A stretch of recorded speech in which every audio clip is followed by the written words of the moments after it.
নমস্কার। আজকের গল্প রাজভোগ। পৌষ মাস, সন্ধ্যাবেলা একটি প্রকাণ্ড মোটর অ্যাংলো মোগলাই হোটেলের সামনে এসে দাঁড়ালো। মোটরটি সেকেলে কিন্তু দামি।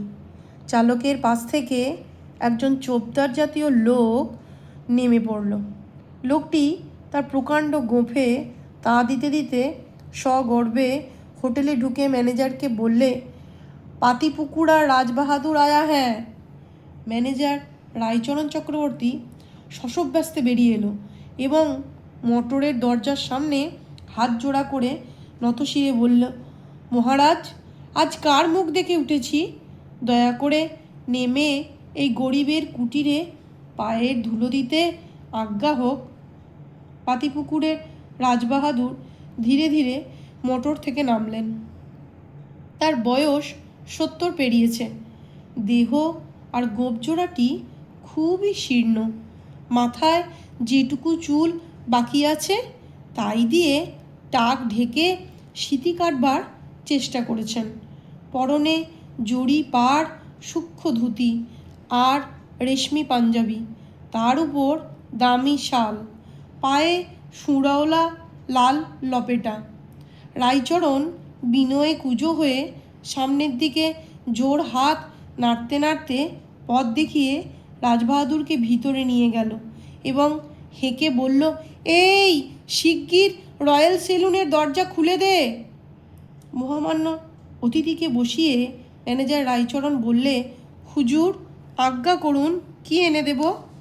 রাজবাহাদুর সাগ্রহে বললেন, তোমার কি কি তৈরি আছে শুনি? রায়চরণ বললে, আগে 3 রকমের পোলাও আছে, ভেটকি মাছের, মটনের আর পাঁঠার। কালিয়া আছে, কোরমা আছে, কোপ্তা আছে, মটন চপ, চিংড়ি কাটলেট, ফাউল কাটলেট, ছানার পুডিং। হুজুরের আশীর্বাদে আরও কত কি আছে। রাজবাহাদুর খুশি হয়ে বললেন, বেশ বেশ, অতি উত্তম। আচ্ছা ম্যানেজার, তোমাদের এখানে বিরিয়ানি পোলাও হয়? হয় বই কি হুজুর, ঘণ্টাখানেক আগে অর্ডার পেলেই করে দিতে পারি। আমি 3 বছর দুম্বাগড়ের নবাব সাহেবের রসুই ঘরের সুপারিনটেন্ডেন্ট ছিলুম কি না, সেখানেই সব শিখেছি। থাক থাক। আচ্ছা, তোমার কায়দাটা কীরকম শুনি? বিরিয়ানি রান্নার 1 নম্বর বাসমতি চাল, এখন তার দাম 5 টাকা সের। খাঁটি গাওয়া ঘি, ডুমো ডুমো করে মাংস, বাদাম, পেস্তা, কিশমিশ এবং হরেক রকম মশলা, গোলাপ জলে গোলা খোয়া ক্ষীর, মৃগনাভি সিকিরতি, 10 ফোঁটা ওডিকোলন, আলু একদম বাদ। চাল আর মাংস প্রায় সিদ্ধ হয়ে এলে তার উপরে 2 মুঠো পেঁয়াজ কুচি মুচমুচ করে ভেজে ছড়িয়ে দিই। তারপর দমে বসাই। খেতে যা হয় সে আর কি বলবো। রাজবাহাদুরের জিভে জল এসে গেল। শুট করে টেনে নিয়ে বললেন, চমৎকার। আচ্ছা, স্বামী কাবাব জানো? হে হে, হুজুরের আশীর্বাদে মোগলাই, ইংলিশ, ফ্রেঞ্চ হেন রান্না নেই যাই রায়চরণ চক্রবর্তী জানে না। মাংস পিষে তার সঙ্গে ছোলার ডাল বাটা আর পেস্তা মেশাতে হয়। তাতে আদা, হিং, পেঁয়াজ, রসুন, গরম মশলা ইত্যাদি পড়ে। তারপর চ্যাপ্টা লেচি করে চাটুতে ভাজতে হয়। এই হলো স্বামী কাবাব। ওহ, খেতে যা হয় হুজুর, তা বলবার কথা নয়। রাজবাহাদুর শুট করে জিভের জল টেনে নিলেন। তারপর বললেন, আচ্ছা রায়চরণ, রোগন জুস জানো? রোগন জুস হচ্ছে খাসি আর দুম্বার মাংস, শুধু ঘিয়ে সিদ্ধ, জল একদম বাদ। ভারী পোস্টাই হুজুর, 7 দিন খেলে লিগলিকে রোগা লোকের গায়ে গত্তি লেগে ভুঁড়ি গজায়। তুমি তো অনেক রকম জানো দেখছি হে। আচ্ছা, মুরগু মুসুল্লাম তৈরি করতে পারো? নিশ্চয়ই পারি হুজুর, ঘন্টা তিনেক আগে অর্ডার দিতে হয়। অনেক লটঘাট কিনা, বাবুর্চিদের চেয়ে আমি ঢের ভালো বানাতে পারি। আমি নতুন কায়দায় আবিষ্কার করেছি, একটি বড় আস্ত মুরগি, তার পেটের মধ্যে মাছের কোপ্তা, ডিম আর কুচো চিংড়ি দেওয়া কচু শাকের ঘন্ট, অভাবে লাউ চিংড়ি আর দই। কচুর শাক?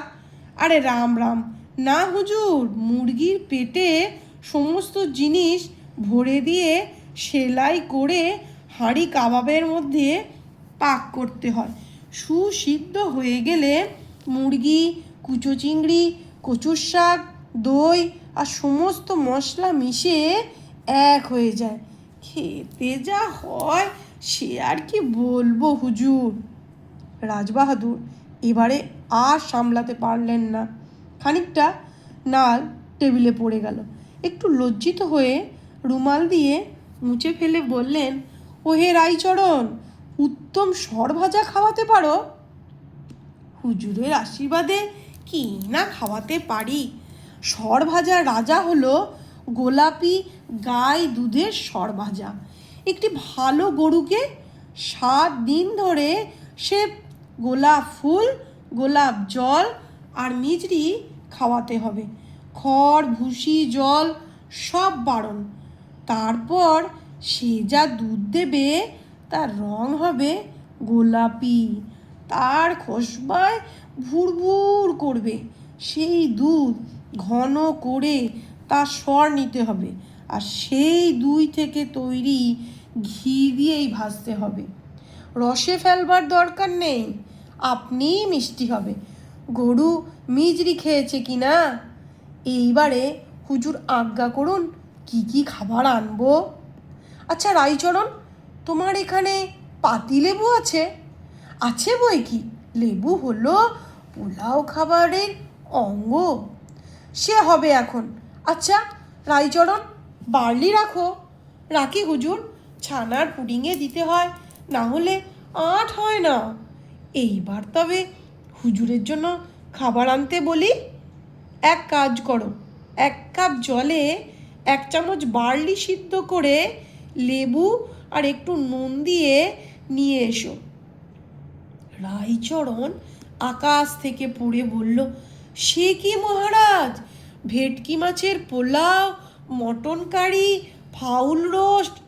রাজা বাহাদুর হঠাৎ অত্যন্ত খাপ্পা হয়ে বললেন, তুমি তো সাংঘাতিক লোক। হ্যাঁ, আমাকে মেরে ফেলতে চাও নাকি? হ্যাঁ, আমি বলি গিয়ে 3টে বছর ডিসপেপসিয়ায় ভুগছি, হজম হয় না, সব বারণ। দিনে শুধু গলা ভাত আর শিঙি মাছের ঝোল, রাত্রিতে বার্লি, আর আমাকে পোলাও কালি আর লোভ দেখাচ্ছে। কি ভয়ানক খুনে লোক।